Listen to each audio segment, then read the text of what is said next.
Hi guys, this is Bell Channel 2018 and welcome back to my vlog.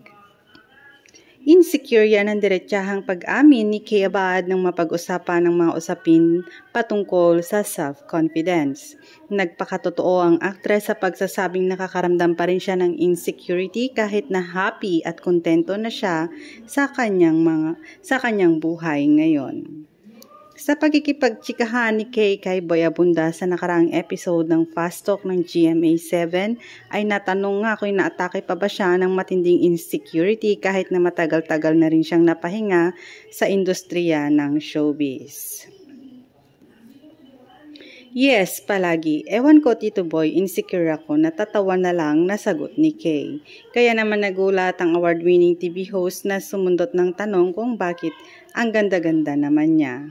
Ang sabi ng actress sa height ko, sabi ko nga, magpapa-chiropractor ako, baka tumaas-taas pa ako kahit 1 inch lang.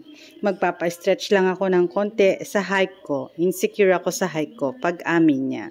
Nabanggit din ni Kay ang naging komento noon ni DJ Mo Twister tungkol sa kanyang itsura kung saan tinawag daw siya nitong ugly version ni Iza Calzado. Sa itsura ko, yes, every time mag-guess ako sa'yo, yun talaga ang topic na hindi talaga.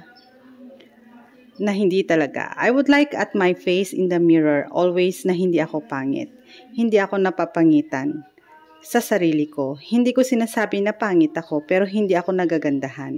Hindi ako yung talagang maganda, sabi pa ni Kay. Ang sunod na question sa kanya ni Tito Boy, if you were to look like someone, who comes to mind first?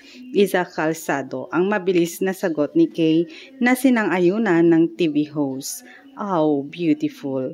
Pagpapatuloy ni Kay, sinabi nga ni Mo Twister na ako raw ang ugly version ni Isa at sinabi ko kay Isa, yun at tatanggapin ko yun, at least ugly version, nakangiting say ni Kay. Reaction naman ni Tito, pero I was about to tell you na magkahulmahalos ang kulay. Merong datingan na ganun eh. She's a beautiful, beautiful woman inside and out, ang say pa ng TV host. Thanks guys for watching and God bless everyone.